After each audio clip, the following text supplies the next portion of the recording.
Tunda la tano la Roho Mtakatifu ni wema. Wema. Na tunapozungumzia wema, hii tunazungumzia upendo unaojidhihirisha katika matendo. Wema. Wema ni upendo unaojidhihirisha katika matendo. Wema ni uwezo wa kutenda mema kwa wengine kwa moyo wa ukarimu, kutenda mazuri, kutenda mambo ambayo yanambariki mwingine kwa moyo wa ukarimu ni wema. Na wema unafanyika bila kulazimishwa au kushurutishwa na mtu mwingine. Na wema ni matokeo ya moja kwa moja ya kazi ya Roho Mtakatifu ndani ya mtu. Wasi ulipoingia, watu waliacha kujali mambo ya wengine. Ndio unamuona Kaini anasema, kwani umeniweka kuwa mlinzi wa ndugu zangu? Kwani umeniweka mlinzi wa ndugu zangu? Hiyo ndio hali ya asili ya dhambi ambayo mwanadamu aliirithi kutoka kwa Adamu.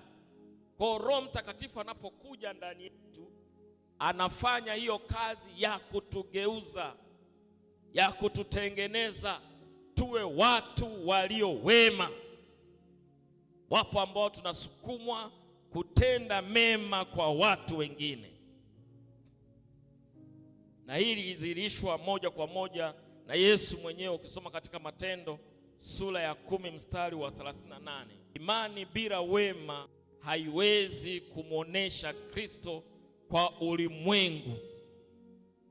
Imani bila wema haiwezi kumwonyesha Kristo kwa ulimwengu. Kwa hiyo hata katika maisha yetu, katika familia zetu, katika nyumba zetu, katika biashara zetu, katika shughuli zetu, hatuwezi kumdhihirisha Kristo kwa maneno matupu. Lazima kuwe na wema. Tunapokuwa wema, tunamdhihirisha kwenye ulimwengu, kwa sababu Robert anasema wema ndio lugha pekee ambayo dunia inaielewa. Wema ni muhimu sana, watu wa Mungu. Kwa hiyo mtu wa Mungu yoyote aliye hai, aliyeishika imani hii, lazima ndani yake kuwe na wema. Uwe mtu mwema, usiwe mtu katili. Uwe mtu mwema.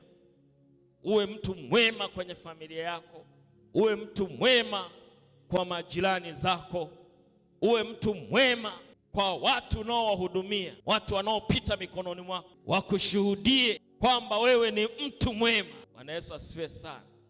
Kama hauna tabia hiyo au kama hauna hali hiyo, ujue bado unapungukiwa, ujue bado na safari ya matengenezo. Maana nimekwambia vitu hivi havitokei hivi sio vya kwenda shuleni kusomea. Vinazaliwa kupitia nguvu ya Roho Mtakatifu inapokuwa ndani mwako, inakufinyanga, inatoa roho mbaya kwako,